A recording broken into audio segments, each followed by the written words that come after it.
What's going on, guys? Part 2 of Heavyweight 4 of Prizefighter Heavyweight 4. I'm here just going to talk about the final of Michael Sprott against Matt Skelton. Everyone's choice for it, you know, fought twice before. Michael Sprott lost both of those. It passed, so Matt Skelton was the guy who beat Sprott twice. Really interesting, you know, battle, because overall, you know, like I always had reservations about Skelton in 3 rounds, and the man's 43 years old. The only thing that I thought had it going for him was he may have been used to the whole format because he used to be a kickboxer, and it's only recently that it's only about 5-6 years ago he actually became a professional boxer with Skelton. Both men have won British heavyweight championships before. Both men have won Commonwealth heavyweight championships before. Skelton's won a European, I believe, but Skelton also fought for the WBA title, and Chagayev was the title holder. So it was a really interesting fight. You know, look at some of the pros. Sprott looked really good throughout the whole tournament. First fight showed aggressive flair, and the second fight just showed boxing class. You know, he definitely looked like the favourite. Skelton looked good in the first, especially with the right, but I think he looked energy drained from the semi-final against Kevin McBride, which is not surprising. McBride 20 stone, you know, and he got knocked down, which it wasn't counted, which I think knocked half the wind out of him. Anyway, go into this fight, you know, Sprott looked business. He just wanted to get in there. It looked like, and when they faced off from the first bell, you know, it was a real intriguing tussle. Sprott showed his boxing skills. He showed he was quicker, the younger, you know, more nimble on his feet, quick hand speed. Really got through with the jabs as well. And there was a good, in the first round, a real good right-left combination that Skelton sort of fell back on a bit. You know, Sprott took the first round easy, just took it to him. Both throwing shots, and I don't think there was that much difference in, you know, what they landed. But on the other hand, Sprott definitely was having the eye-catching punches and just showed more snap in his punches. And where Skelton, I think, was a little bit tired, he didn't have the same snap as he did against Addy Adams in the quarterfinals of the tournament. So that was that. Second round was a lot closer. You know, I mean, I still thought Sprott was better. I thought Sprott came out on top, but Skelton just he carried on with a few punches. I think that was probably the closest round in the whole fight. I had Sprott going for it, and Skelton still with the quick hand speed, still had the jab, still had more snap in the punches that caused, you know, more problems for Skelton than Skelton caused for Sprott, if you understand what I mean. You know, it was a real intriguing affair the second round. Skelton just looked absolutely out of it. In my eyes, he looked like he wasn't up for it anymore. It looked like he was getting a little bit messy, and looked like he was tired. But on the other hand, Sprott, throughout the whole tournament, he looked impressive and definitely looked like the best boxer of the tournament. But he was throwing some wild punches, and his chin came up. Now, he always felt in the third round that Skelton did have a chance of just catching him. For example, we all know when Sprott faced Woody Harrison about 6 months ago. Now, he was clearly dominating the fight, showed a lot more better boxing skills, but then his chin was up and Harrison caught him flush.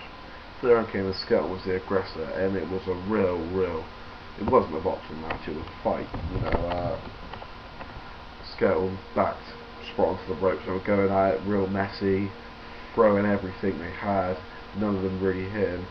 And then it got into a little bit of the same thing, you know, but Skelton looked a lot more better, Lee looked a lot more aggressive, and almost looked revived, almost realising that he had to go for it, because Sprott definitely won the first round. It was a bit unsure of who won the second round, even though I thought Sprott did, clearly. But, you know, Skelton must have thought he won the second round, and Skelton just came in and towards the last 30 seconds of the round, caught Sprott with 2 flush shots in a combination that while Sprott was on the ropes, and really got Sprott good.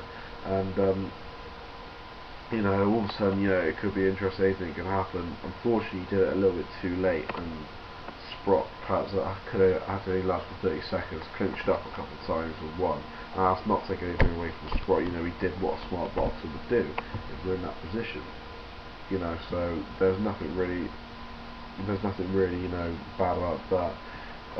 It was a split decision. All judges going 29 and 28.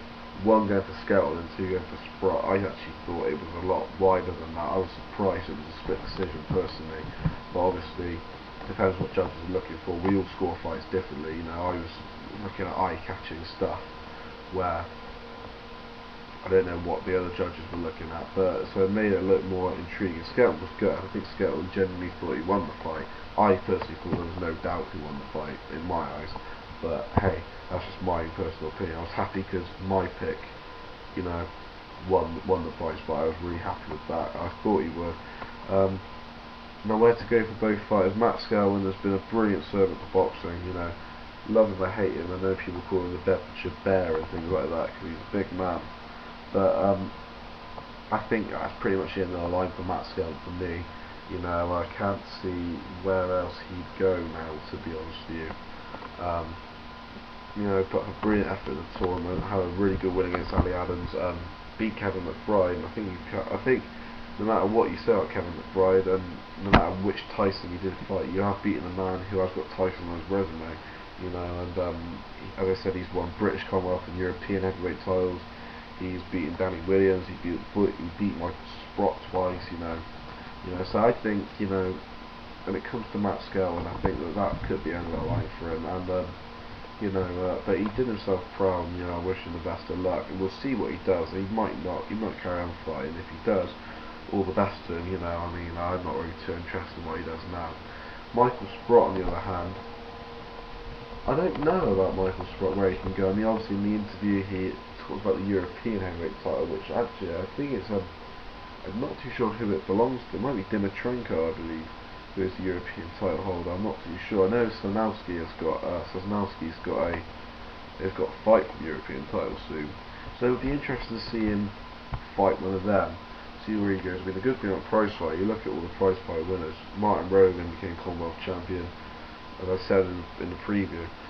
Sam Sachs became Commonwealth champion. Audley Harrison is now fighting for the world title and became European champion. So obviously this is a springboard, and to the Sprott's credit, he said he'd like to fight one of the Klitschko's and like to fight David Haye. I don't think David Haye would give him the one time of day. I think the Klitschko's might, because at the minute, by the sound of it, the Klitschko's are happy to fight anyone. You know, I mean, it looks like everyone's trying to dodge him because no one knows how to beat them. You know, so I think the Klitschko's would be happy to even have a challenge and, you know, get it accepted. So, and Sprott knows Klitschko from the Klitschko's because he's a sparring partner of theirs. So that could be a possibility. I'd like to see, personally, this is providing Derek Chisora doesn't accept Vladimir Klitschko's offer for a December the 11th fight in Germany. I'd quite like to see Derek Chisora against Michael Sprott, because if you have that, you know, I think we learn a lot. You know, if Sprott beats him, then he'll definitely catch the eye and will have one last go at a world title. And it'd be a good test for Chisora as well, because I don't personally think he's ready after, I think it's 14 fights, 13, 14 fights. I don't think he's ready to face the Klitschko's yet, but the Klitschko's are short challenges, so you can see why they challenged him. And that'd be the fight I like to see. I think that would be a great fight, Chisora versus Sprott for the British and Commonwealth Heavyweight Championship. That's my point of view. It'd be interesting to see what you guys think about Michael Sprott and what you think he should do next. So anyway, Prizefighter, loved it. Can't wait till the next one, whenever that is. You know, make sure you subscribe and catch up to and subscribe and see the previous videos. There's going to be one more today, and then there's a couple fights next week I'm gonna have previews on. So if you like the channel, like what I'm saying, even if you don't like what I'm saying, please subscribe, leave your comments. Until next time, Boxing Clown signing out.